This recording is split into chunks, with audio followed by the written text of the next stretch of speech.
Roll call করি। আচ্ছা, বিষয় হলো ক্লাসের টাইম ডিক্লেয়ার করা।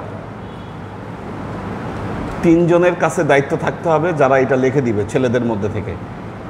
মেয়েদেরকে 3 জনের দায়িত্ব দেওয়া আছে। মেয়েরা কিন্তু খুব সুন্দর মতো দায়িত্ব পালন করে। ওই 3 জনকে ছেলেদের গ্রুপে অ্যাড করে নিয়েছি। টাইম দেওয়ার সাথে সাথে ওরা টাইম লিখে দেয় মেয়েদের গ্রুপে। কিন্তু ছেলেদের গ্রুপে লিখতে গড়িমসি হয়। যিনি এই দায়িত্ব নেবেন দরবারে আসেন চাই না আসেন, আসরের মধ্যে টাইম কনফার্ম হয়ে গ্রুপে লিখে দিতে হবে। এ দায়িত্ব 3 জনকে দিতে হবে যে কোনো। কে কে এটা সিলেক্ট করেন।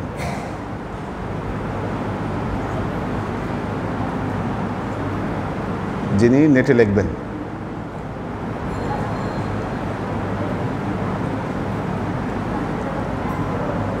আলহাজ সুফি মহিউদ্দিন আহমদ, আলহাজ ডক্টর শওকত ওসমান আসতেছে, আলহাজ নুরুন্নবী মিরপুর, আলহাজ শামসুল হক লাল, আলহাজ আবু জাইদ ওহিদুল হক, আলহাজ হাফেজ খাদেমুল ইসলাম খানু, মিজানুর রহমান, মোহাম্মদ সুলাইমান, গোলাম রব্বানি, আলহাজ ইব্রাহিম খলিল, আলহাজ মাকসুদুল আনাম, আলহাজ আমিনুল ইসলাম দরবার, আলহাজ মশিউর রহমান, আলহাজ ফখরুল ইসলাম সায়েম, ফরিদউদ্দিন আহমদ শফি, মোহাম্মদ জামাল, জয়নাল আবেদিন সুজন, মফিজুল ইসলাম,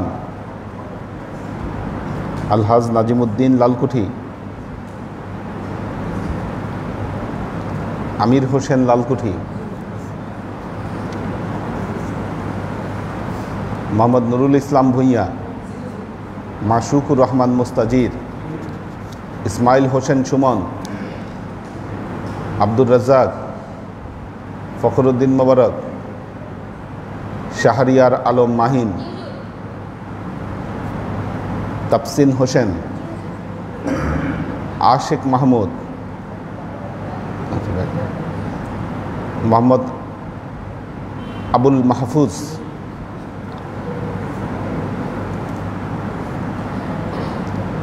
আলহাজ আব্দুস সাত্তার, শামসুস সালেহিন,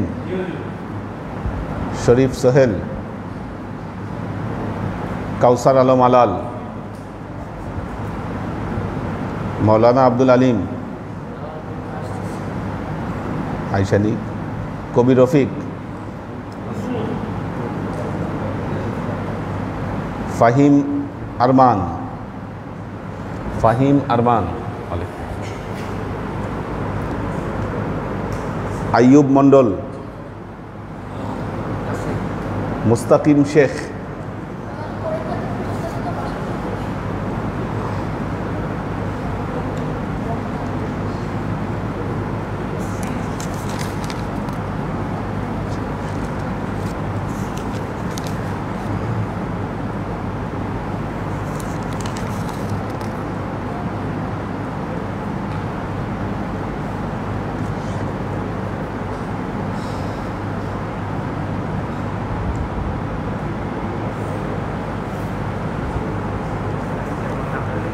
ওনার নামটা লিখবে আজকে।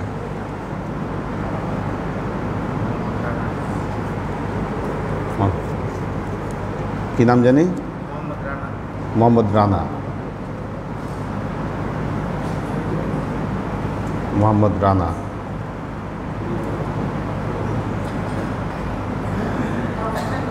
হ্যাঁ, আজকে দিনে লিখবো না? হ্যাঁ, কি নাম? তাওসিন। ওর নাম কি? এটা তাওসিন। আচ্ছা আচ্ছা, 40। আর আছে সবার নাম যারা যারা।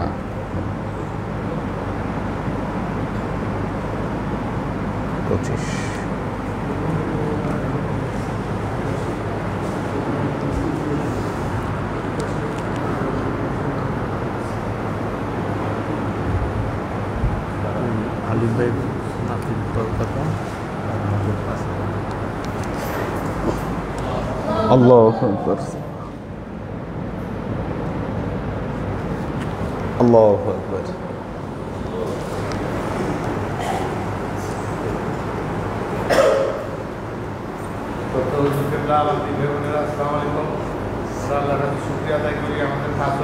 হাদিস বইটা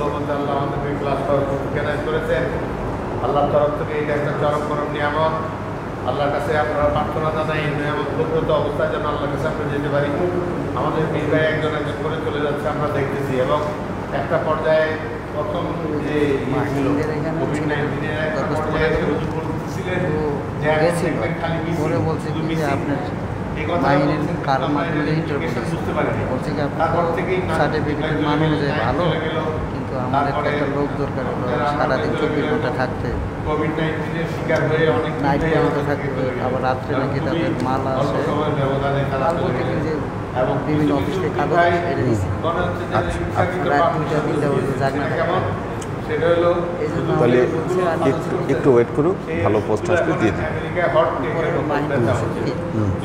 আপনার সাথে বা আমার সাথে আলাপ করুন, ঠিক আছে। এরকম প্রোডাকশন শর্টেজ হয়ে গেছে ওইটা, কারণ এটা এত ইফেক্টিভ হয়ে প্রমাণ হয়েছে যে এই ওষুধগুলো খাইলে কোভিড-19 স্প্রেড আউট করতেছে না, ওখানে শুকিয়ে পড়ে যাচ্ছে।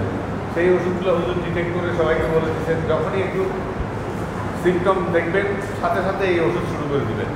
এটা কী হবে না হবে, পার্শ্ব প্রতিক্রিয়া হবে কী হবে, ওগুলো আপনার জানার দরকার নেই।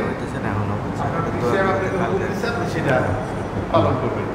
আল্লাহর খাস রহমতে, আল্লাহর খাস দয়া, যারা যারা এটা পালন করেছেন তারা সুন্দরভাবে কাম আউট হয়ে আসছেন।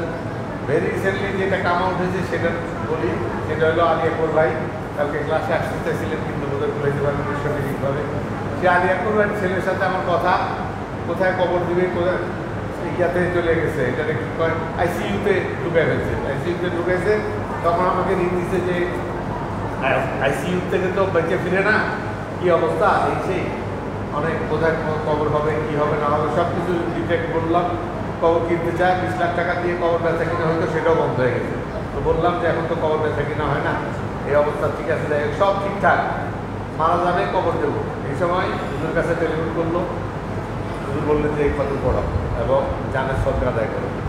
জানের সদকা আদায় করলো, খতম পড়াইলো দরবারে, এবং আল্লাহর কী দয়া, আল্লাহর কী রহমত, কিছুদিন পরে আইসিইউ থেকে বেডে দিছে। বড় ছেলে মেহজাবিন আমাকে রিং দিল যে আইসিইউ থেকে এখন বেডে দিছে। তো এই যে ক্যারিশমা আমরা যে খতম কীভাবে, উনি আমাকে বললেন যে আমি তো আইসিইউতে দেখতে গেছিলাম ওনাকে, উনি বললেন আমি ইন্তেকাল করলে আপনি আমার জানাজাটা পড়ায় দিয়ে। ঠিক আছে, আমি বললাম না এখনো আপনার সময় আসে নাই, ঠিক আছে, সুস্থ হন, ক্লাসে আসেন, তারপর দেখা যাবে।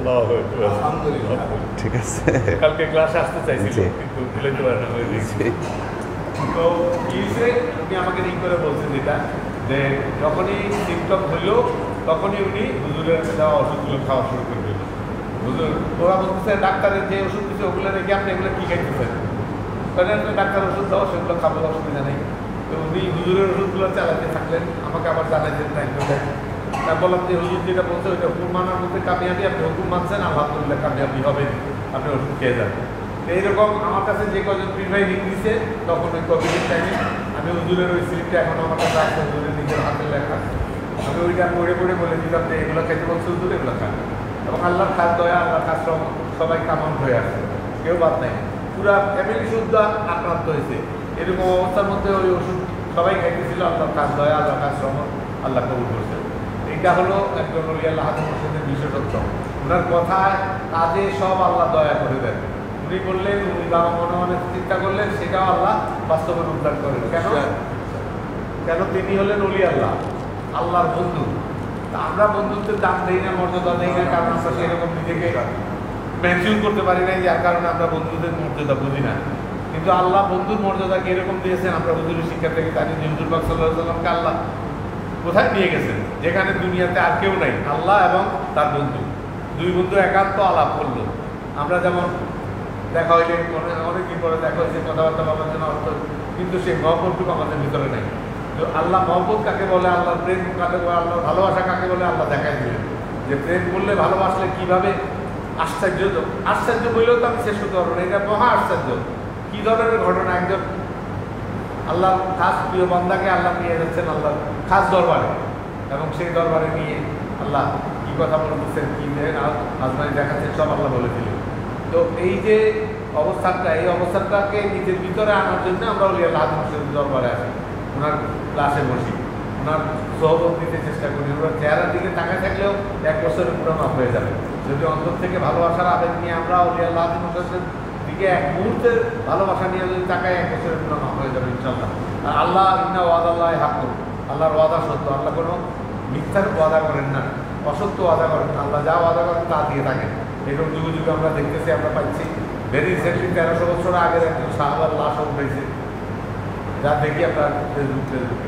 তো এই যে ইনট্যাক্ট পাওয়া গেছে, যেটা বলতেছিলাম, সেই অবস্থা আরেকজন সাহাবী ইয়াতে দেখেছে, এখান থেকে কেটে গেছে, রক্ত প্রবাহিত হইতেছে, মুছে দিল, রক্ত মোছা হয়ে গেছে, আবার কিছুক্ষণ পরে আবার রক্তের ধারা প্রবাহিত হচ্ছে, তো তাজা রক্ত। আমরা এইসব আজমাইশ দেখছি, অলৌকিকত্ব দেখতেছি, কিন্তু আমাদের যে একটা হাতের কাছে অলৌকিকত্ব পড়ে আছে, একজন খাস অলি আল্লাহ, লিভিং অলি আল্লাহ, আমার আব্বা বলতেন ইউনিক আনকমন আনপ্যারালাল একজন অলি আল্লাহ আমরা পেয়েছি, বড় হুজুর কেবলাকে বলতেন। আর সেই হুজুর কেবলা আবার বলে গেছেন বর্তমান হুজুর কেবলা সম্বন্ধে যে কি রেখে যাচ্ছি তোমরা দেখবা, আমি কিছু বলতে বললাম নবীন ভাবে ইসলাম ভাইকে কানে কানে ডেকে এই কথা বলে। তো এই যে আমরা সেটা এখন হাতে নাতে পাচ্ছি, আল্লাহ খাস দয়া, আল্লাহ খাস রহমত। হুজুরের অলৌকিকতা একটাই, হুজুর আমাদেরকে সবাইকে নিয়ে ক্লাস করাইতে পারতেছেন, হুজুর টাইম টেবল দিচ্ছেন, সেটা মানাইতে পারতেছেন। প্রত্যেকটা ক্ষেত্রে আপনি দেখেন হুজুর সাকসেসফুল হচ্ছেন। হুজুরের গাড়ির নিড, গাড়ির প্রয়োজন, কোনো আলাপ আলোচনা নেই, কোনো আমাদের সাথে জানাশোনা নেই, কথাবার্তা নেই। হুজুর চেষ্টা করলেন, আল্লাহ দয়া করলেন, একটা মার্ভেলাস গাড়ি চলে আসলো, এবং সবচেয়ে আশ্চর্যজনক আমরা তখন কোনো কন্ট্রিবিউশনও করি, কোনো টাকা পয়সাও দিই নেই, জানিও না। ইভেন ইয়েতে ফেসবুকে দেখি সুজনে ফটো দিচ্ছে আমাদের গাড়ি, আমি তো আমাদের গাড়ি বলার দিই, আমার মনে হইল যে নিশ্চয়ই হুজুর কিনছে, যে আল্লাহ রহমত। তো এই যে তখন যে কি গর্বে বুক খুলে গেছে, গাড়িটা দেখলে কিন্তু মনে হয় যে আমার গাড়ি, এরকম একটা ভাব মনে হয়। তো কারণটা কি, যেটা দরবারটা আমার বলি আল্লাহ আমার, হাজি মোর্শেদ আমার, ওনার গাড়ি, ওনার অন্য কম বেশি মাহফিলে গেলে বা এদিক সেদিক গেলে সবাইকে চড়াবো গাড়িতে, এটা উঠানো উচিত সবাই। ঠিক আছে। তো হুজুর নিয়ত করছেন এটা মাহফিলের জন্য, আল্লাহ মিলাই দিয়েছেন, এবং গর্জিয়াসনেস এর দি ইমপ্লিমেন্টেশন বা ইমপ্লিসিটি এত মারাত্মক যে গাড়িটা দেখলেই একটা অনুপ্রেরণা জেগে উঠে। আর যখন মনে হবে যে এটা আমার হুজুরের গাড়ি, তখন তো আর মানে ভাষা নাই আমার বলা। তো সেইটা আল্লাহ খাস রহমতে আমরা যেন শরীক হইতে পারি। ইভেন যেটা বলে গেল যে এই আমাদের সর্বশেষ একটা সুযোগ আমাদের সামনে আছে, আমরা এই গাড়ির কন্ট্রিবিউশন দিতে চাচ্ছি। এই গাড়িটির প্রতিটি চাকা যেই হেদায়তের উদ্দেশ্যে ঘুরবে, প্রত্যেকটা আমলের যা যা আমাদের ভিতরে আসবে ইনশাল্লাহ। আমরা হুজুরের শিক্ষা থেকে জানি 1 টাকা দিলাম, 10 টাকা দিলাম, 100 টাকা দিলাম, সেটা না ফ্যাক্টর হলো সমুদ্রের এই স্রোতের সাথে আমি মিশে গেলাম। সমুদ্রে 1 ফোঁটা জল দিলে আমার কিন্তু খুব একটা সমুদ্রের পানি বাড়ায় দিলাম, কিছু বলতে পারবো না। কিন্তু নুরুন নবী ভাইয়ের পিকআপ, ওনার ওই পিকআপের মাধ্যমে উনি যে সব কামাইছেন, ওনার যে পিকআপটা, ওই যে পিকআপের পিছনে চড়ে মানুষ যে যাইতো, আর এটা দিয়ে যে কত মাহফিল হয়েছে, আল্লাহ মাহফিল হয়েছে, এবং পিছনে কত কত মানুষ বৃষ্টির মধ্যে, তারপর ইয়ার মধ্যে টাওয়াল দরবারে আসলে উনি পিকআপ নিয়ে আসতেন, যাতে আসা যাওয়া করতে পারে, ওইটা নেওয়া যায়। হ্যাঁ, এই যে উদ্দেশ্য আদর্শ লক্ষ্যের উপরে সবকিছু নির্ভর করে। উনি চাইতেন, উনি বলতেন দিল মে জায়গা হোনা চাইয়ে। কেউ যদি উঠতে দিতাম না, আমরা জায়গাতে দিলে জায়গা থাকলে উঠতে পারবো, উঠতেন ফেলে দিলে সেই পিছনে পয়সা আমরা কত লোক চলে যেতাম। কারণ ওনার ইচ্ছা একটাই ছিল, যত বেশি লোকের দরবারের থেকে দাওয়াত করতে সাহায্য করা যায়। তো সেই সাহায্য আল্লাহ ওনাকে দিতেছেন, কেমন মর্যাদা আল্লাহ দিয়েছেন আমরা দেখতেছি। আমরা যেন সেভাবে দরবারকে নিজের করে নিতে পারি। এই দরবার আমার আপন, আমার দরবারে কেউ যেন আঘাতপ্রাপ্ত না হয়, আমার কারণে যেন কেউ কোনো কষ্ট না পায়, এই ধরনের চিন্তা বিকির যেন শব্দ থাকতে পারে। এবং হুজুরের শিক্ষা দীক্ষা, হুজুরের আদেশ নির্দেশ, এগুলো যেন আমি আমার জীবনে ইমপ্লিমেন্ট করতে পারি। হুজুরের কাছে খাস দোয়া চাই, আল্লাহর কাছে খাস রহমত কামনা করি। উনি আল্লাহ আত্মসাদ ক্ষেত্র দরবার যেমন করতে পারি, এই দোয়া চাই। আলহামদুলিল্লাহ الحمد لله نحمده ونستعينه ونستغفره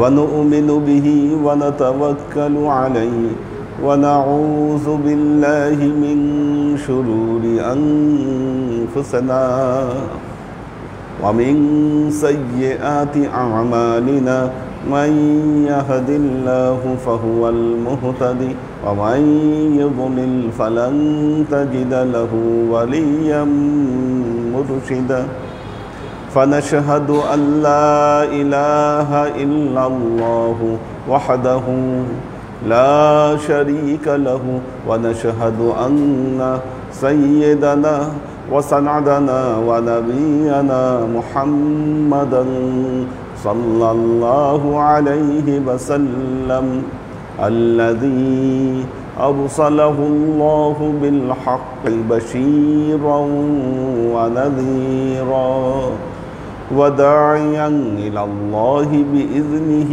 وسراجا منيرا وقال الله تعالى في كلامه المجيد وفرقانه الحميد ما كان محمد أبا أحد من رجالكم ولكن رسول الله وخاتم النبيين وكان الله بكل شيء عليما إن الله وملائكته يصلون على النبي يا أيها الذين آمنوا صلوا عليه وسلموا تسليما صلى الله على محمد صلى الله عليه وسلم صلى الله على محمد صلى الله عليه وسلم صلى الله على محمد صلى الله عليه وسلم আল্লাহর আশিক ও সালেক বৃন্দ, তাহলে দায়িত্ব কে নেবে? ক্লাসের টাইম ডিক্লেয়ার করার। না, সুজন না, সুজন ড্রাইভিংয়ে থাকে। ড্রাইভিং থাকা অবস্থায় ওর পক্ষে সম্ভব না, কারণ যিনি ডিক্লেয়ার করবেন তার মোবাইলে ইয়া থাকতে হবে, কে যেন বলে ডাটা থাকতে হবে, ওয়াইফাই না থাকলেও ডাটা থাকতে হবে। এরকম উনি মহিউদ্দিন ভাইয়ের কাছ থেকে জেনে, বা দরকার উনি যদি নাও আসতে পারে, উনি দরবারে না আসলেও টাইম জেনে ডিক্লেয়ার করবে। এই দায়িত্বে কে থাকবে স্পেসিফিক আমার নাম দরকার। আজকে ক্লাস থেকে একজন, বাকি 2 ক্লাস থেকে আরও 2 জন। কে নেবে এই দায়িত্ব? হ্যাঁ, ঠিক আছে। হ্যাঁ, সালেহীন, শামসুস সালেহীন। হ্যাঁ হ্যাঁ, না আসতে পারলেও জেনে ওই গ্রুপে লিখে দিতে হবে যে আজকের ক্লাস এই কয়টায়, এটা আসরের মধ্যে। কারণ তাহলে মানুষের একটা প্রস্তুতি থাকে। আজকে অনেকে ফোন দিছে সুজনের কাছে, আমার কাছেও ফোন দিছে অনেকে, ক্লাস কয়টায়। কারণ ডিক্লেয়ার না হলে তো সবাই কনফিউজ থাকে, কারণ যারা দূর থেকে আসতে হয় তাদের জন্য তো সমস্যা একটা। হ্যাঁ, গ্যাপ না থাকলে তো সমস্যা, হঠাৎ করে ডিক্লেয়ার করলে তো হয় না। হ্যাঁ, এটা সবাই জানতে পারে। ঠিক আছে, আজকে একজন পাইলাম, শামসুস সালেহীন, ওনার সহযোগিতায় আরও 2 জন দিয়ে রাখবো, যারা এটা কোনো কারণে যদি ওনার গ্যাপ হয় তাহলে ফোন করে এদেরকে বলে দিবে। উনি কানেকশনের মধ্যে নাই বা কানেকশনে যেতে পারছে না, তাহলে আরও এমন 2 জন আছে যাদের সাথে কন্ট্যাক্ট করে মেয়েদেরকে যে 3 জনকে দায়িত্ব দেওয়া হয়েছে তারা খুব ভালো মতো দায়িত্ব পালন করে। আপনাদের গ্রুপে লেখার সাথে সাথে লিখে দেয় তারা ওখানে।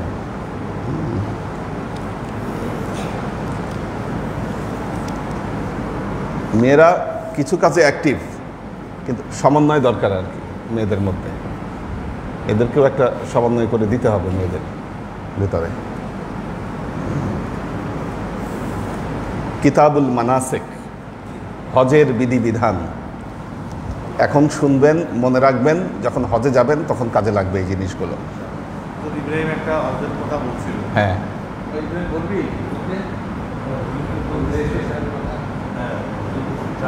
রেজিস্ট্রেশন করলে তাহলে করতে হবে, রেজিস্ট্রেশন করে নিলে সুবিধা আছে যে করে ফেলতে হবে। 24তে পেয়ে গেলাম তো আলহামদুলিল্লাহ, না হলেও 26-27 আর্লি লিস্টের সুযোগটা পাবে। আচ্ছা, এটা কি সরকারি প্যাকেজে এই অবস্থা? সরকারি না, আমরা বেসরকারিতে যাব না, আমরা ব্যালটই যাব। ঠিক আছে, যখনই যাই ব্যালটই যাব, নন ব্যালটই যাব না। হ্যাঁ, কারণ এতজন হাজি নিয়ে রিস্ক নিব না, কি দরকার? সবাই টাকা দিয়ে যাবে, ঠিক আছে, কারণ বেসরকারিরা নিয়ে বিভিন্নভাবে তারা কষ্ট পায়, আমাদের কষ্ট দেওয়ার তো কোনো দরকার নেই, ঠিক আছে। আর এই বেসরকারিতে যে বিভিন্ন লোকজন টানে, এরা বিভিন্নভাবে এই এক একজন হাজির থেকে কমিশন নেয়, আমাদের তো কমিশনের দরকার নেই, ঠিক আছে। সো আমরা যখনই যাব ইনশাল্লাহ ব্যালটই যাব, নন ব্যালটই আর না।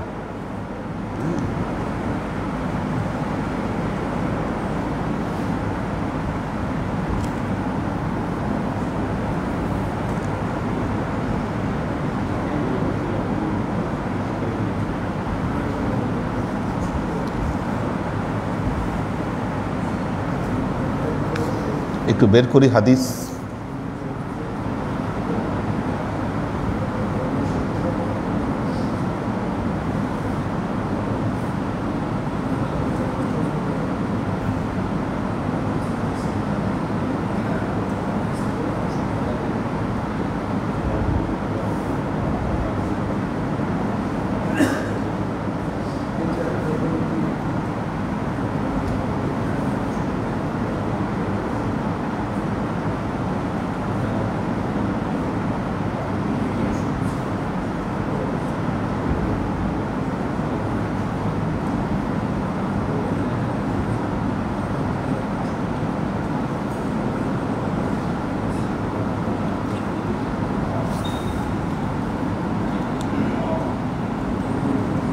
আচ্ছা, আনাস বিন মালিক قال صلى النبي صلى الله عليه وسلم بالمدينة أربعة। খুব গুরুত্বপূর্ণ মেসেজ এখানে, খুবই গুরুত্বপূর্ণ তথ্য। আচ্ছা, হাদিস বর্ণনা করেছেন কি? হযরত আনাস ইবনে মালিক রাদিয়াল্লাহু তাআলা আনহু, অত্যন্ত পণ্ডিত সাহাবী। হ্যাঁ হ্যাঁ, এবং তাফসীর শাস্ত্রে বিশদ জ্ঞান ছিল, অসংখ্য হাদিস বর্ণনা করেছেন। সাহাবীদের মধ্যে সবচেয়ে বেশি বয়স বেঁচে ছিলেন তিনি, আনাস ইবনে মালিক রাদিয়াল্লাহু তাআলা। তিনি আল্লাহ নবী, ওনার উপাধি ছিল খাদিমুন নবী, আল্লাহ নবীর খেদমত করতেন, একদম একনিষ্ঠ খাদেম ছিলেন। আর সবচেয়ে বেশি বছর, প্রায় 100 বছরের মতো উনি হায়াত পেয়েছিলেন। ওনাকে দেখার কারণে হযরত ইমাম আবু হানিফা রাহমাতুল্লাহ আলাইহি, ওনাকে দেখার কারণেই উনি তাবেঈ হয়েছেন, আনাস ইবনে মালিক রাদিয়াল্লাহু তাআলা আনহু। তো ওয়ান আনাস ইবনে মালিক রাদিয়াল্লাহু তাআলা আনহু সাল্লান নবী সাল্লাল্লাহু আলাইহি ওয়াসাল্লাম বিল মদিনা আরবাআন। আল্লাহর নবী মদিনায় জোহরের নামাজ পড়লেন 4 রাকাত, অবি জিল হুলাইফা রাকাতাইন। জিল হুলাইফায় এসে আসরের নামাজ পড়লেন কত? 2 রাকাত, কসর করলেন। আচ্ছা, তো জিল হুলাইফা থেকে মদিনার দূরত্ব কতটুকু? সর্বোচ্চ 8 কিলো হবে, 8 কিলোমিটার। জুল হুলাইফায় এসে কি করলেন? কসর করলেন। এখন বর্তমান সময়ে আপনারা হজে গেলে মিনা এবং আরাফায় একটা বিতর্ক দেখতে পান, মানুষ ওখানে গিয়ে 4 রাকাত নামাজ পড়ে। আল্লাহ নবী পড়ছে 2 রাকাত, এনারা পড়ে 4 রাকাত। আল্লাহ নবীর জোহর আসর একসাথে পড়ছে, এনারা আলাদা আলাদা পড়ে। কেন? মাসালা বের করছে। মাসালাটা কি? মাসালা হলো আল্লাহ নবী মুসাফির ছিল, এই জন্য আমরা এখানে মুকিম, এই জন্য আমরা নামাজ পড়ব না। মুসাফির আর মুকিমের হুকুম এখানে নয়।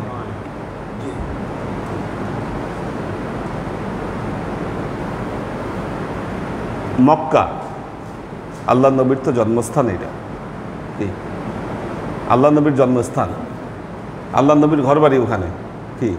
তো মক্কা থেকে মিনার দূরত্ব কয় কিলো? 7 কিলো। 7 কিলো। তো মুকিম মুসাফিরের মাসলা এখানে আসলো কোত্থেকে? মুকিম মুসাফিরের মাসলা এখানে আসবে না। আচ্ছা, তারপরে কসর নামাজ। কসর নামাজ, আচ্ছা, কসর নামাজের কিছু মূলনীতি আছে। ঘর থেকে যখন আপনি বের হয়ে গেছেন, ঘর থেকে বের হয়ে গেছেন সফরের উদ্দেশ্যে, ঘর থেকে বের হয়ে যে কোনো জায়গায় আপনি নামাজ পড়বেন, সফর শুরু হয়ে গেছে, কসর পড়তে পারেন, কসর পড়তে পারেন।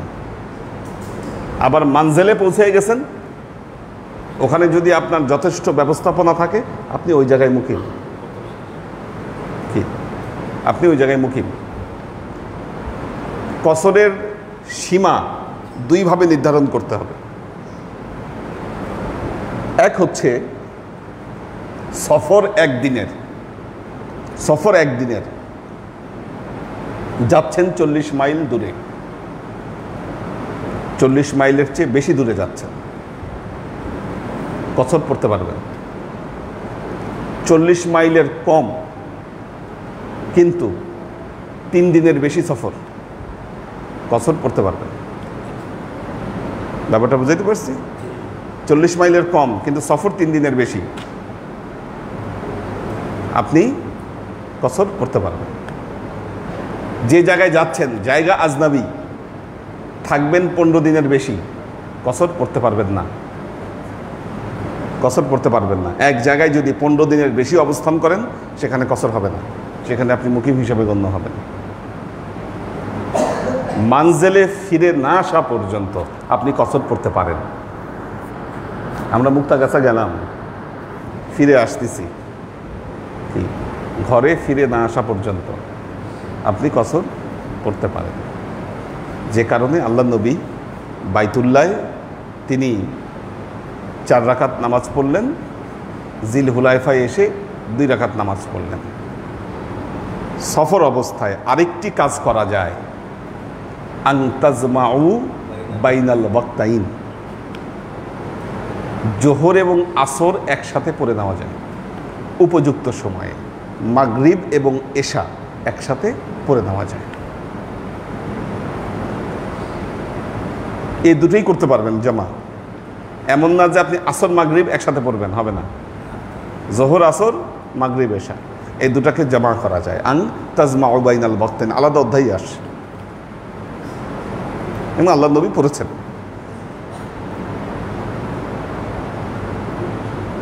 কাজেই যারা হুড়াহুড়ি লাফালাফি করেন এই মিনায় গিয়ে,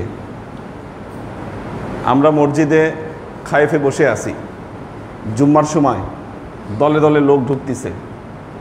এক অ্যারাবিয়ান বলল যে দেখো এরা সব জুম্মা পড়তে ঢুকতেছে, কিন্তু ওরা জানে না যে এখানে জুমা হবে না, এখানে জুমা হবে না, পড়বে না জুমা। এই জন্য কী করে, এই দিকের মুসল্লিরা খুঁজতে খুঁজতে ওই কোথায় ইরাকি মসজিদ আছে ওখানে গিয়ে জুম্মা পড়ে আসে। ইমাম পরে 2 রাকাত নামাজ, সালাম ফিরানোর পর ওনারা দাঁড়ায় আবার 4 রাকাত বানায়। এটাকে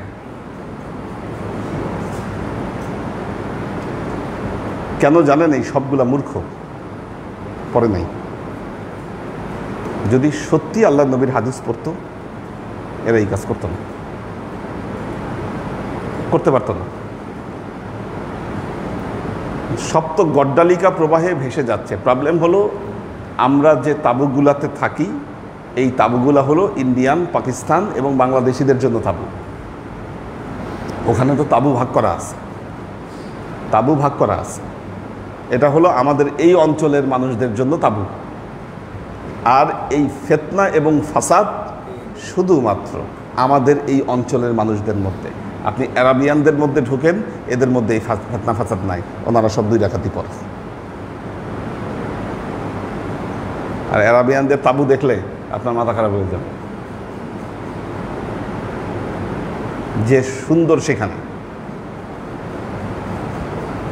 এবং ওখানে তাদের স্পেশাল খাবার দাবার রান্না করা হয়। আমি কিভাবে জেনেছি, আমাদের একজন আত্মীয় ওখানে আর কি উনি রান্না করতে পারে, তো অ্যারাবিয়ানদের রান্নার জন্য ওনাকে নিয়ে গেছিলো সেই মিনার তাঁবুতে। তো ওনার কাছে বর্ণনা শুনলাম, অ্যারাবিয়ানদের মেজাজ মর্জি হচ্ছে এরা যাই খাক না কেন, মাছ খাবে ধরেন, একটু এক চিমটি খাবে বা অল্প খাবে, বয়স হয়ে গেলে তো বেশি খাওয়া যায় না, কিন্তু আস্ত মাছ সামনে দিতে হবে তার, হ্যাঁ আস্ত দিতে হবে তার সামনে, নাহলে খাবে না। খাবে এক চিমটি, না পুরাটা খাবে না, দিতে হবে। হ্যাঁ একটু একটু খায়। মুরগি হয়তো একটু ছিঁড়ে খাবে, কিন্তু দিতে হবে পুরা মুরগি সামনে। ওদের মেজাজ এটা, মানে এটা রুচি।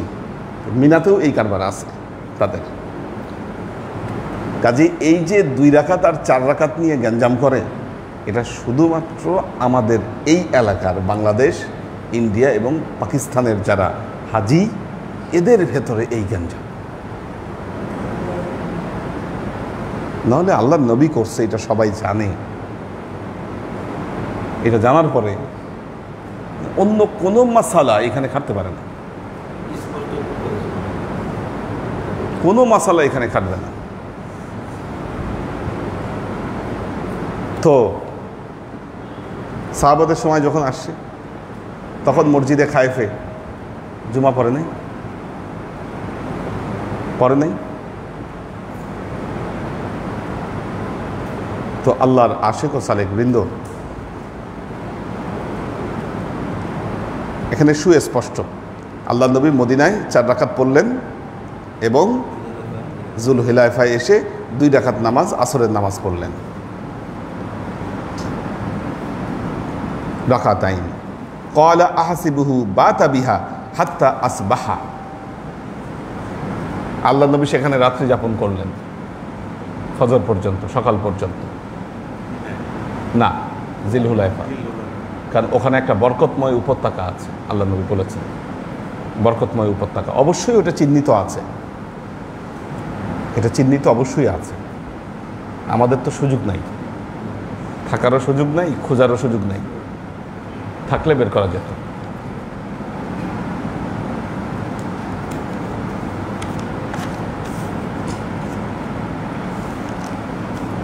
عن أنس بن مالك قال صلى النبي صلى الله عليه وسلم بالمدينة الظهر 4 والعصر بذي الحليفة ركعتين। একই হাদিস। وسمعتهم يصرخون بها وسمعتهم يصرخون بها جميعا। আল্লাহ নবী সেখানে সবাইকে নিয়ে ওই জায়গায় অবস্থান করলেন। عن نافع عن عبد الله بن عمر أن تلبية رسول الله صلى الله عليه وسلم তালবিয়া কি ছিল? لبيك اللهم لبيك لبيك لا شريك لك لبيك إن الحمد والنعمة لك والملك لا شريك لك। দেখেন, দুইভাবে পড়া যায়, আমরা যেভাবে পড়ি এভাবেই পড়ব। লাব্বাইক আল্লাহুম্মা লাব্বাইক লাব্বাইকা লা শারীকা লাকা লাব্বাইক ইন্নাল হামদা ওয়ান নি'মাতা লাকা ওয়াল মুলক লা শারীকা লাক। ঠিক আছে, এটা হচ্ছে একরকম। লাব্বাইক আল্লাহুম্মা লাব্বাইক লাব্বাইকা লা শারীকা লাকা লাব্বাইক আন্নাল হামদু ওয়ান নি'মাতু লাকা ওয়াল মুলক। এখানে পেশ দিয়েও পড়া যায়, কিন্তু আমরা সাধারণত যেভাবে পড়ি ওইভাবেই পড়ব। কিন্তু প্রবলেম হলো ওই কাপের উপরে কিন্তু জবর আছে। লাব্বাইক আল্লাহুম্মা লাব্বাইক লাব্বাইকা লা শারীকা লাকা লাব্বাইক ইন্নাল হামদা ওয়ান নি'মাতা লাকা ওয়াল মুলক লা শারীকা লাক। এটা ছিল আল্লাহ নবীর তালবিয়া। আন আয়েশা ক্বালাত ইন্নী লা আ'লামু কাইফা কানা নবী সাল্লাল্লাহু আলাইহি ওয়াসাল্লাম ইউলাব্বি। মা আয়েশা বলেছেন, আমি জানি আল্লাহর নবী কিভাবে তালবিয়া পাঠ করেছেন। কিভাবে পাঠ করেছেন? লাব্বাইক আল্লাহুম্মা লাব্বাইক লাব্বাইক লা শারীকা লাকা লাব্বাইক ইন্নাল হামদা ওয়ান নি'মাতা লাকা ওয়ান নি'মাতা লাক, এ পর্যন্ত। তাবাআহু আবু মুআবিয়া আনিল আ'মাশ। আচ্ছা, ক্বালা শাবা আখবারনা সুলাইমান ক্বালা সামিআতু খাইসামা। কার থেকে কে শুনেছেন বর্ণনা এসেছে, তার মানে মা আয়েশার বর্ণনায় যেটা এসেছে, লাব্বাইক আল্লাহুম্মা লাব্বাইক লাব্বাইক লা শারীকা লাকা লাব্বাইক ইন্নাল হামদা ওয়ান নি'মাতা লাক, এ পর্যন্ত বলেছেন। আমরা একটু বাড়াই বলব, যতটুকু আনাস ইবনে মালিকের বর্ণনায় শুনেছি ততটুকুই আমরা বলব, কম করতে যাব কেন, বানায় বলব। আচ্ছা, আন আনাস ক্বালা সাল্লান নবী সাল্লাল্লাহু আলাইহি ওয়াসাল্লাম ওয়া নাহনু মাআহু বিল মদিনা আয-যুহর আরবাআন ওয়াল আসর বিজিল হুলাইফা রাকাতাইন সুম্মা বাতা বিহা হাত্তা আসবাহা সুম্মা রাকেবা হাত্তা ইস্তিওয়াত আলাল বাইদা হামিদাল্লাহ ওয়া সাব্বাহা ওয়া কাব্বারা সুম্মা আহাল্লা।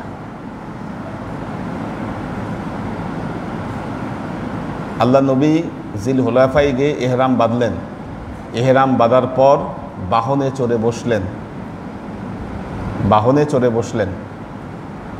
বাহন যখন দাঁড়ায় গেল, উঠে দাঁড়ালো বাহন, উটের সাউদা সোজা হয়ে গেল, হাউদা আর কি যেটাকে বলে উটের হাউদা, এটা যখন সোজা হয়ে গেল, হ্যাঁ, আচ্ছা, সুম্মা রাকেবা হাত্তা ইস্তেওয়াত আলাল বাইদা হামিদাল্লাহ, আল্লাহর প্রশংসা করলেন, আলহামদুলিল্লাহ, ওয়া সাব্বাহা সুবহানাল্লাহ, ওয়া কাব্বারা আল্লাহু আকবার, না, আলহামদুলিল্লাহ সুবহানাল্লাহ আল্লাহু আকবার, সুম্মা আহাল্লা বিহাজ ওয়া উমরা।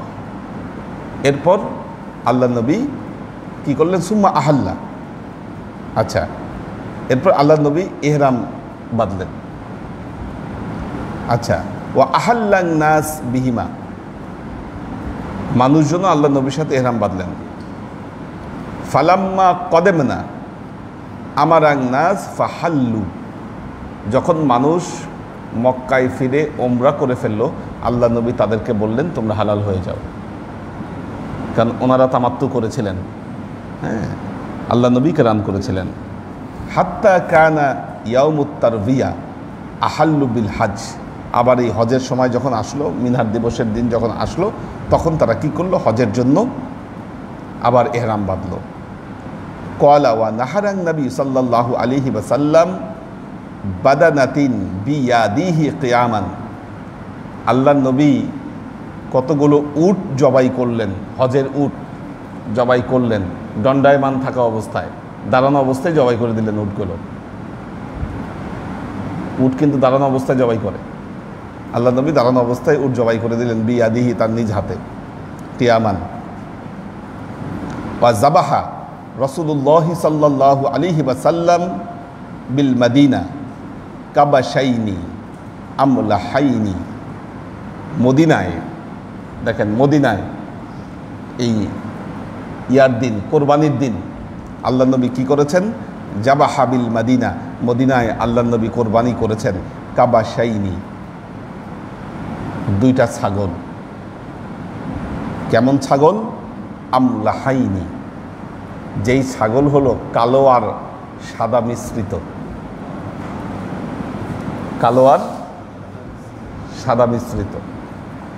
এই কিছু কিছু ছাগল পাওয়া যায় সাদা আছে কালোর মধ্যে, হ্যাঁ, না দুম্বা না, দুম্বা না, একটু ছাগল।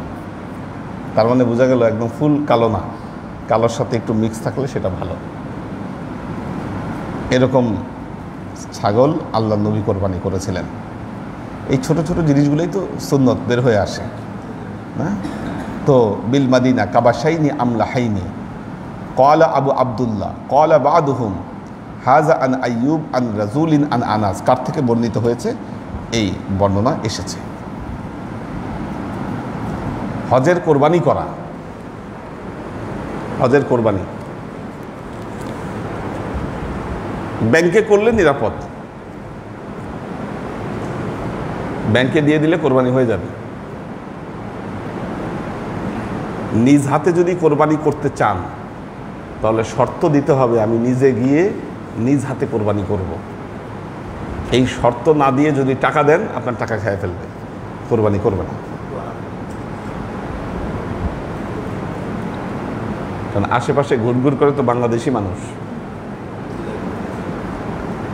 বাংলাদেশি মানুষের আবেগ খুব প্রবল আবেগ, আমাদের দেশের মানুষের আবেগ খুব বেশি, ধর্মের প্রতি আবেগ বেশি, সব কিছুতে আবেগ।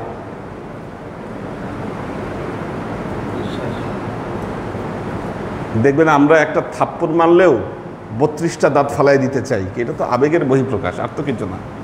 কি 32টা দাঁত ফালানো সম্ভব না, ঠিক আছে, ওটাও আবেগ। কিন্তু এত আবেগের ফলে যেটা হয়, ওই আবেগের সাথে আর মুখের কথার সাথে কর্মের মিল থাকে না। আবেগে আবেগে সব করে ফেলে, কিন্তু বাস্তবে গিয়ে কিছুই করতে পারে না। প্রবলেম হলো এটা। হ্যাঁ, তো কিন্তু বাইরের দেশের মানুষের বিষয়টা এরকম না। এটার একটা বড় কারণ হলো, দেখেন আমাদের এখন বিশ্ববিদ্যালয়গুলো একটা জিনিস চিন্তা করছে যে সবাইকে ইথিক্স পড়ানো উচিত। ইথিক্স, ইথিক্স কি? নীতিবিদ্যা, নীতিবিদ্যা পড়ানো উচিত। কেন প্রয়োজন অনুভব করছে? কারণ ছেলেপেলে বিশ্ববিদ্যালয় পড়ে শিক্ষিত হচ্ছে, কিন্তু না তাদের মধ্যে দেশপ্রেম আছে, না তাদের মধ্যে নীতি নৈতিকতা আছে। চুরি করা, গভর্নমেন্টের সম্পদ মেরে খাওয়া, টাকা নয় ছয় করা, এরা এটাকে অপরাধ মনে করে না। এটা কিয়ামতের একটা আলামত। ইজাত তুখিজাল ফাইউদুলান, রাষ্ট্রীয় সম্পদ ফাও সম্পদ মনে করবে। ওয়াল আমানাতু মাগনামান, আমানাত, আমানত কি মনে করবে? এটা গনিমতের মাল, মাগনা মনে করবে। ওয়াল আমানাতু মাগনা, এই যে মাগনা শব্দটা দেখেন আরবি শব্দ, এ কেবল মাথায় আসছে আমার কাছে, এটা মাগনা, এটা আরবি শব্দ মাগনা মানে। ভেতরে ইথিক্স গড়ে ওঠেনি। তবে হ্যাঁ, এই বিষয়টা, ইথিক্সের বিষয়টা ভবিষ্যৎ প্রজন্মে আশা করি কিছুটা ইমপ্রুভ করবে, কিছুটা ইমপ্রুভ করবে। আসলে এটার কারণটা কি? কারণ আছে কিছু। কারণ আমাদের সন্তান, আমাদের সমসাময়িক আমরা দেখে আসছি, পড়ালেখা যারা করছে, কোয়ালিটি গ্যাদার করছে, কিন্তু অর্থ সম্পদের মালিক হচ্ছে চোর বাটপার। এটা আমরা দেখে আসছি ছোটবেলা থেকে। চোর বাটপাররা অর্থ সম্পদের মালিক হচ্ছে, যার ফলে তারা ডিমোরালাইজ হয়েছে এই যুব সমাজ। এরা মনে করেছে পড়ালেখা করে, কোয়ালিটি অর্জন করে আসলে তো কিছু হচ্ছে না। দিন কিন্তু বদলাচ্ছে, দিন বদলাচ্ছে, এবং পরিবর্তনটা ওই জায়গায়, আপনার ভেতরে আসলে কোয়ালিটি না থাকলে আপনার মূল্য নাই, মূল্য নাই। আগে আপনারা জানেন যে গভর্নমেন্ট কর্মকর্তারা অফিস ফাঁকি দিত, ভয়াবহভাবে ফাঁকি দিত অফিস। এখন কিন্তু এত সহজ না, এখন এত সহজ না। আগে ব্যাংকারদেরকে খুব টাইট শিডিউল, খুব ডিউটি মেনটেন করতে হতো, ব্যাংকাররা ছাড়া পারতো না। কারণ আপনি জানেন যে আনোয়ার ভাই, আমাদের মরহুম আনোয়ার ভাই যখন চাইতো তখনই কিন্তু গাইবান্ধা যেতে পারত। শেষের দিকে কিন্তু উনি পারেনি, কারণ সব কিছু টাইট হচ্ছে। মানুষের কোয়ালিটি এবং তার যে কর্মদক্ষতা, এটার মূল্যায়ন দিনে দিনে বাড়ছে, দিনে দিনে বাড়ছে।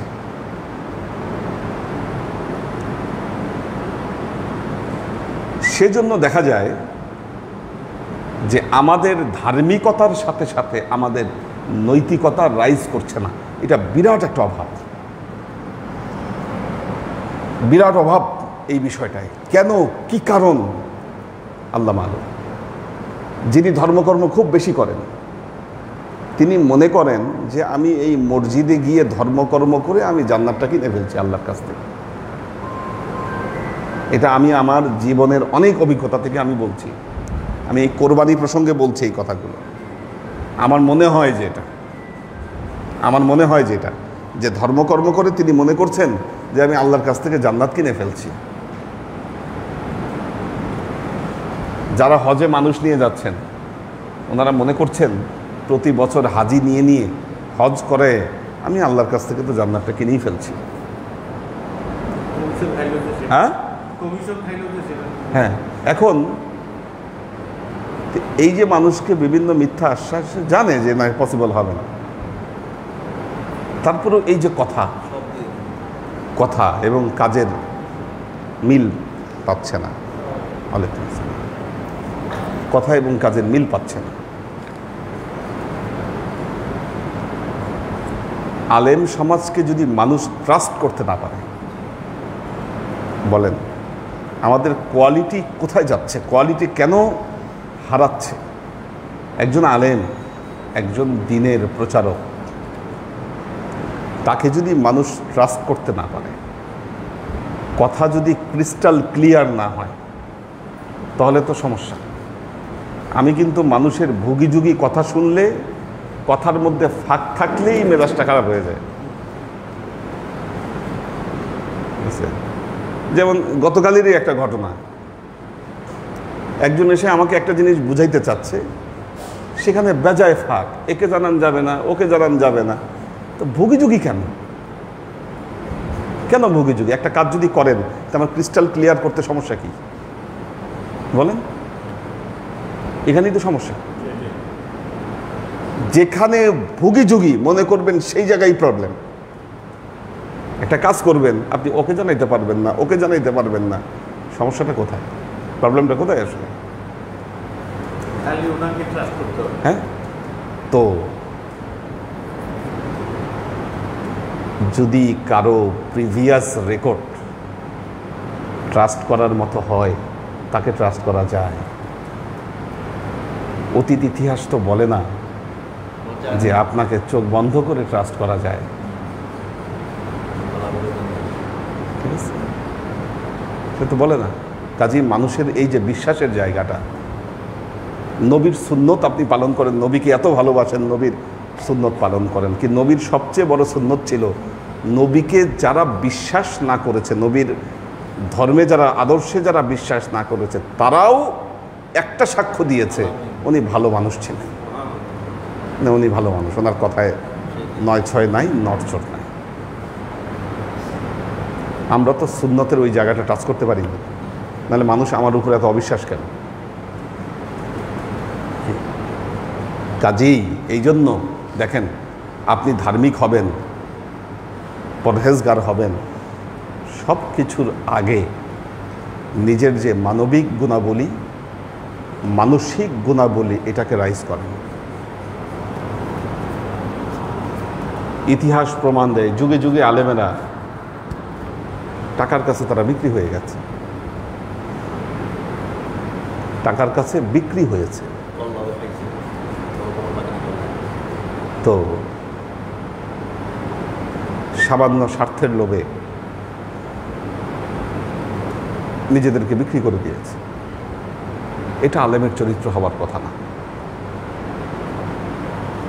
মুত্তাকি হতে চান, পরহেজগার হতে চান, কি আমার কথা, আমার পরামর্শ আমি যুবকদেরকে বলব, দিনে দিনে লেবাস বাড়াইলেন কিন্তু আপনার ভেতরে নৈতিকতা আপনি বাড়াতে পারেননি। কোনোদিন মুত্তাকি পরহেজগার এগুলো হতে পারবেন না আপনি, শুধু ভরং ধরতে পারবেন, আপনি শুধু ভরং ধরতে পারবেন। আল্লাহর আশিক ও সালেক বৃন্দ, আমি হজের ব্যবসা অনেকে প্রস্তাব দিয়েছিল আমাকে, যেহেতু একটা দরবার আছে, বলেছে আপনি বিজনেস করেন। আমাকে এমনও বলেছে আমাদের লাইসেন্স দিয়ে দেবো আপনাকে, একটা লাইসেন্স নেন আপনি। কিন্তু ভেতরের যে কিচ্ছা কাহিনী এবং কারবার, এখানে কোয়ালিটি রক্ষা করা সম্ভব হবে না, এবং হবে না বিধাই আমি কোনোদিন এই বিজনেসে যাব না। অথচ হজের বিজনেস করে কিন্তু অনেক মানুষ অনেক বড় লোক হয়ে গেছে, তারা কোটি কোটি টাকা ট্রানজ্যাকশন করে, কোটি কোটি টাকা ট্রানজ্যাকশন তারা করে। যাই হোক, হয়তো এদের মধ্যে ভালো আছে, ভালো আছে এদের মধ্যে, সবাই তো আর খারাপ না, অবশ্যই ভালো আছে, আমরা বিশ্বাস করি ভালো আছে।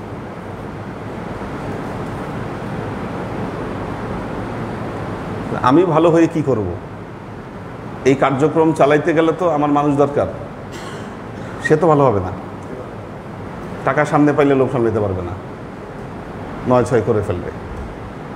কাজে আমাদের অত নয় ছয়ে যাওয়ার দরকার নেই, আমরা গেলে ব্যালটিভাবে যাব। কোরবানি প্রসঙ্গ যেটা বলছিলাম, কোরবানি এক হচ্ছে ব্যাংকের মাধ্যমে করে ফেলা।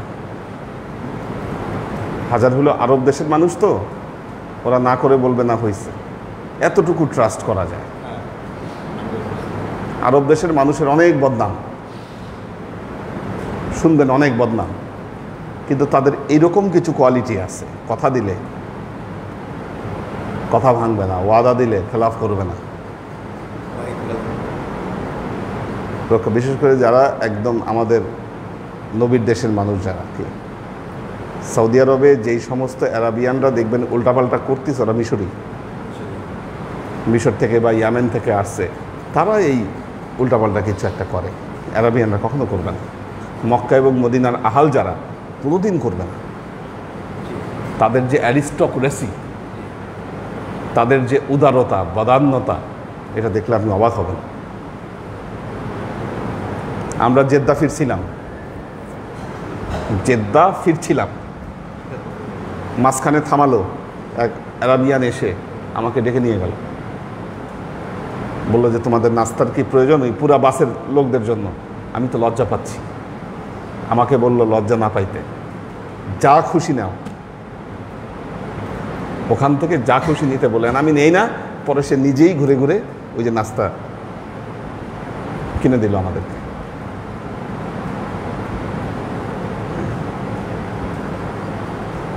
তো আল্লাহর আশেক ও সালেক বৃন্দ, আমাদের ইসলামটা চর্চা করার ক্ষেত্রে ইসলামী শিক্ষার সাথে ইথিক্সের গুরুত্ব বাড়াতে হবে।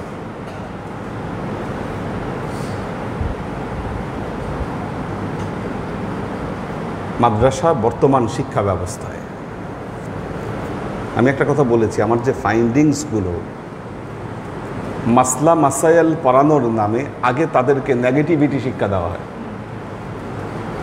নেগেটিভিটি। এই জন্য দেখবেন সেখান থেকে যারা পাশ করে বের হচ্ছে, চোখে মুখে তাদের আগে নেগেটিভ চিন্তা। কোনটা বেদাত, কোনটা শিরক, কোনটা কি, আগে নেগেটিভ। পারলে সে নিজে যা করে তার বাইরে সব বেদাত বানায় দিতে প্রস্তুত।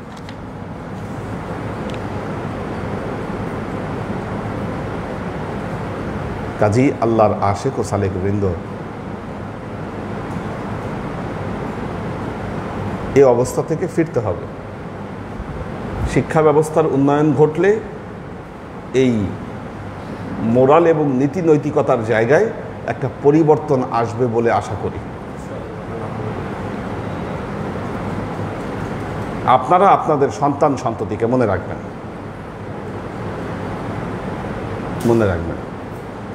যদি তাদেরকে ইথিক্স শিক্ষা দিতে হয়, আগে আপনাকে ইথিক্স পালন করতে হবে। আমরা আমাদের সন্তান সন্ততিকে ছোটবেলা থেকে মিথ্যা ভয় দেখাই। রাতে বেলায় ঘুমাচ্ছে না, এই ঘুমা, নইলে ভূত আসবে, ঘুমা, না ঘুমাইলে ভূত আসবে। অথবা মিথ্যা আশ্বাস দিয়ে একটা কাজ তাকে করাচ্ছি, মিথ্যা ভয় তাকে দেখাচ্ছি।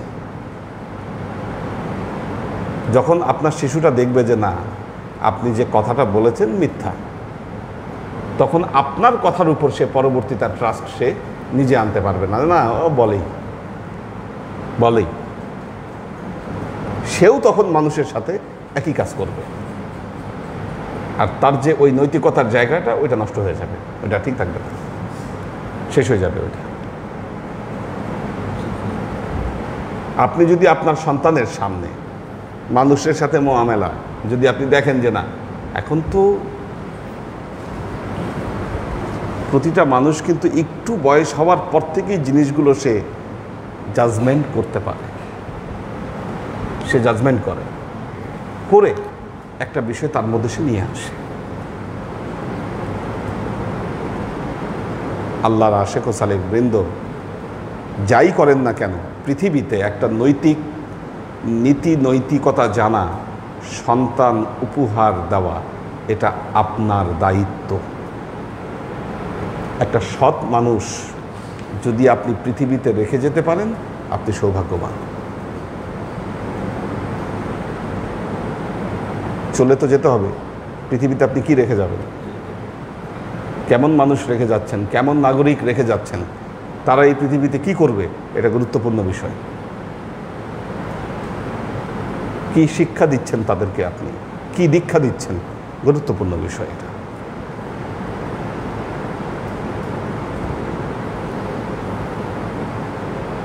আমরা আমাদের সন্তানদের উপরে ধর্মীয় বিধিবিধান খুব কঠোরভাবে চাপিয়ে দেই। এর সাথে সাথে যদি আমরা নৈতিকতার শিক্ষাটা তাদেরকে দিতাম, তাহলে বড় হয়ে তারা ধর্ম আর নীতি নৈতিকতার মধ্যে দেয়াল তুলে দিত না। তারা মনে করছে ধর্মকর্ম পালন করা এটাই জীবনের সব, ওগুলা হচ্ছে খুব নগণ্য ব্যাপার, গৌণ ব্যাপার। মানুষের সাথে মিথ্যা বলা যায় একটু একটু, কেন দেখেছে আপনাকে, আপনি মিথ্যা বলছেন মানুষের সাথে, সে দেখেছে আপনি মিথ্যা বলেছেন মানুষের সাথে।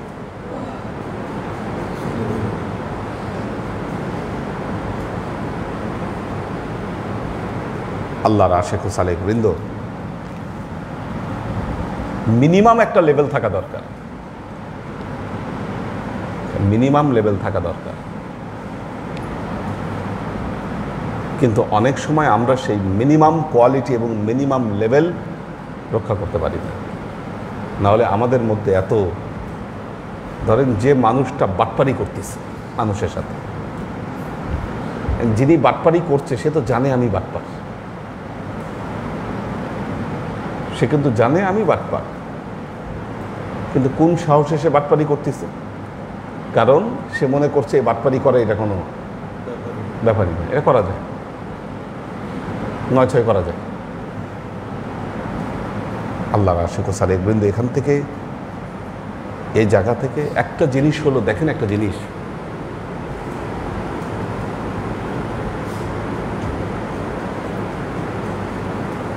আপনি অঢেল টাকা কামাতে পারবেন। আমি একটা উদাহরণ দিই, এটা উদাহরণ দেওয়ার মতো। আমার যে মামা ছিলেন, আপন মামা, বড় মামা, আম্মাদের মধ্যে সবার আগে উনি ঢাকায় আসছিলেন, জীবন বীমায় চাকরি করতেন। আমার দেখা উনি একজন ভালো মানুষ। মামার কিন্তু দাড়ি টাড়ি ছিল না, লেবাস ছিল না, আমি সাক্ষী দিব উনি একজন ভালো মানুষ, কোনো ঝুট ঝামেলায় নাই, জ্ঞানজামে নাই, চাকরি করছে আজীবন ঢাকায়, কিন্তু ঢাকায় উনি কোনো জমি জমা, ফ্ল্যাট এগুলো কিচ্ছু করতে পারেন না। একটা জমি রাখছিল, এটাও হাতছাড়া হয়ে গেছে। এখন চাকরি শেষে উনি আবার ওই গ্রামের বাড়িতে ফিরে গেছে, ওখানেই উনি বসবাস করতেছে। কিন্তু ওনার ছেলে বুয়েট থেকে ইঞ্জিনিয়ারিং পাশ করে এখন আমেরিকায় পিএইচডি করতেছে। ছেলে একটা, মেয়ে একটা। মেয়েটা ডাক্তার। উনি হয়তো ওনার জীবনে খুব বেশি কিছু করেনি, কিন্তু আল্লাহ ওনার দেখেন ছেলে মেয়ে দুইটাকে একেবারে মানুষের মতো মানুষ বানায় দিয়েছে। আর কি লাগে? ছোটো মামা ওখানেই আছে, আমেরিকায় আছে। ওনার ছেলেমেয়েরা সেরকম কিছু করতে পারেনি,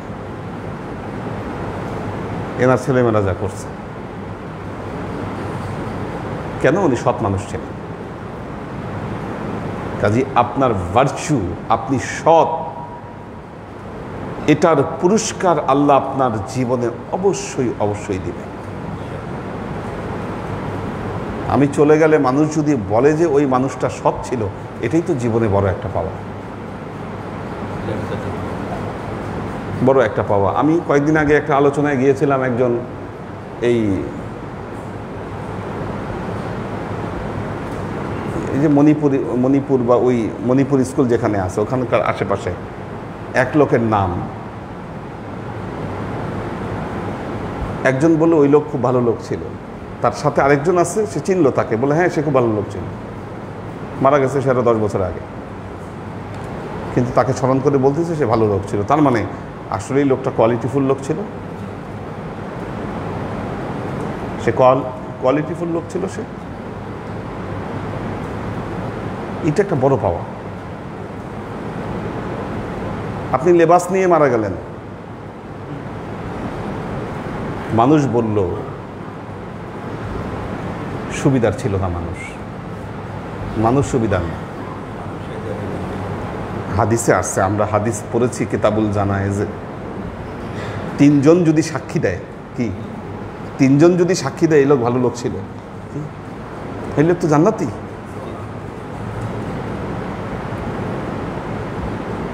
এরকম হাদিস আমরা পড়েছি।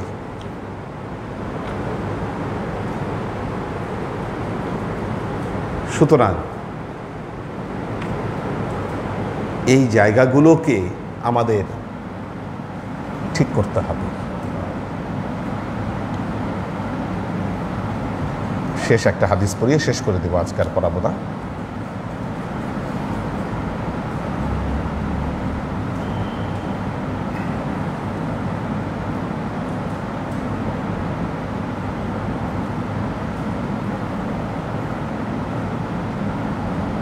عن نافع كان ابن عمر إذا صلى الغداء بذو الحليفة أمر برحله فرحلت ثم ركب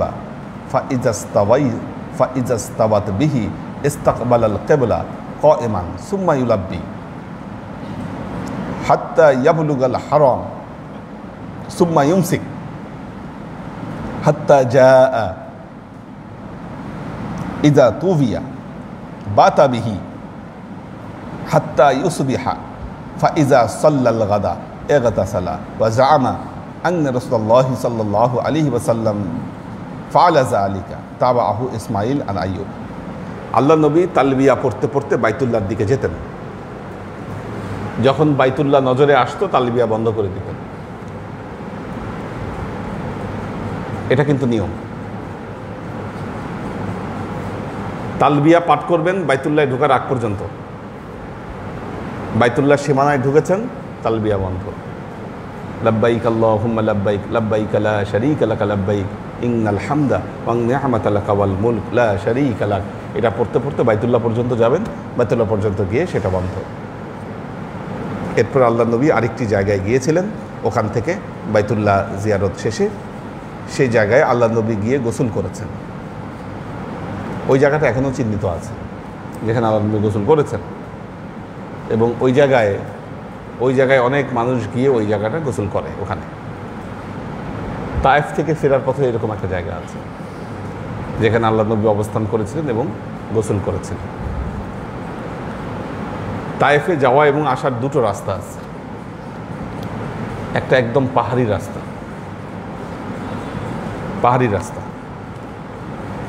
তো পাহাড়ি রাস্তাটা মিকাতের ভেতর দিয়ে চলে গেছে, অনেক বানর দেখা যায় ওই রাস্তায়। এবং তায়েফ প্রায় 5000 ফিট উপরে, বাইতুল্লাহ থেকে মক্কা থেকে 5000 ফিট উপরে। আর 5000 ফিট উপর হওয়ার কারণ সিঁড়ি না, পাহাড়ি রাস্তা ছিল। আর পাহাড়ের উপরে হওয়ার কারণে ওখানে ঠান্ডা আবহাওয়া। আপনি ওখানে পৌঁছাইলে বাইতুল্লাহ থেকে, বাইতুল্লাহ তো গরম, ওখানে পৌঁছাইলে মনে হবে ন্যাচারাল এসি ছেড়ে রাখছে। হ্যাঁ, এটা কিন্তু নিয়ম। আপনি 5000 ফিট উপরে এরকম 10,000 ফিট গেলে একদম পুরো শীত, 12-13 ফিট উপরেই আপনি বরফ পাবেন। 12-13 ফিট উপরে বরফ। যত উপর তত ঠান্ডা, যত নিচে তত গরম। দাও দেখি কারা আছে।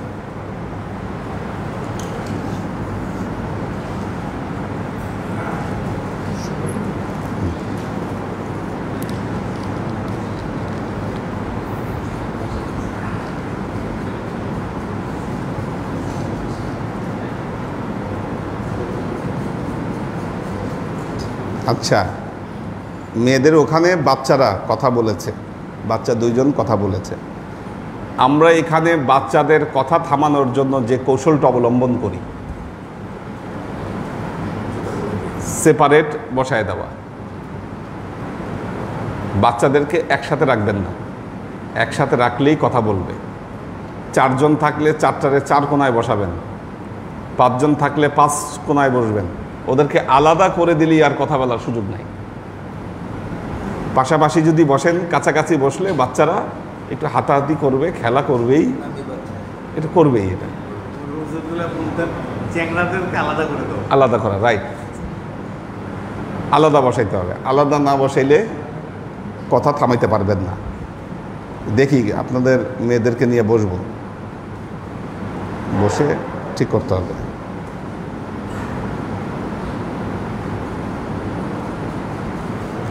সুলতান মামুন, মনিরুজ্জামান, হাবিবা আক্তার জেনি, আশেক মাহমুদ, কামাল পাশা, আবির আহমেদ কলকাতা থেকে দেখছেন।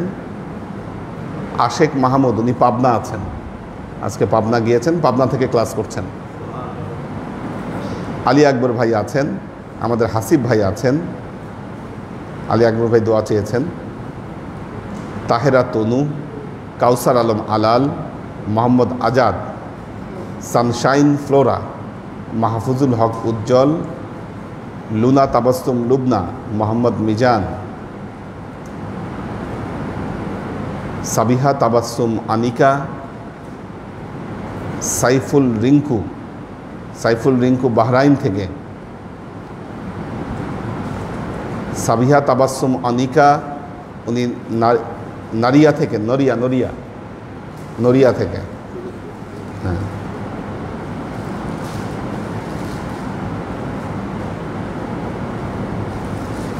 আরিফা শেখ,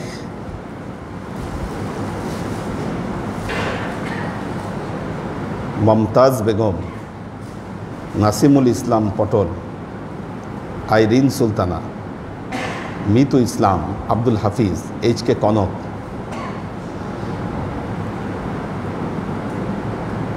রুকসানা বেগম,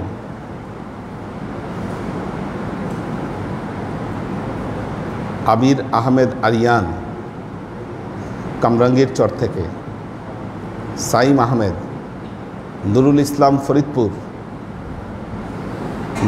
ফরিদপুর ভাই ফরিদপুর থেকে আছেন। সোয়েব খান, মোহাম্মদ ওমর ফারুক সলিম, আমাদের মজুমদার ভাই আছেন। সাদিয়া রহমান, ফাহিম আয়মান, তোহফা লাবিব,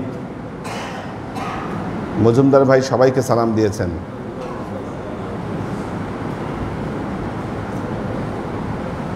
ফাহিম আয়মান বলেছেন দোকান থাকায় উপস্থিত হতে পারে নাই, অনলাইনে ক্লাস করছে। সুমাইয়া নুহিন দিশা, আরিফা শেখ, রুবিনা রুবি বাবার জন্য দোয়া চেয়েছে। সাজ্জাদ রহমান, ওয়াসিফ আহমেদ জনি, আব্দুস সত্তার, রানা খন্দকার। আল্লাহ সবাইকে ভালো রাখুন, সুস্থ রাখুন।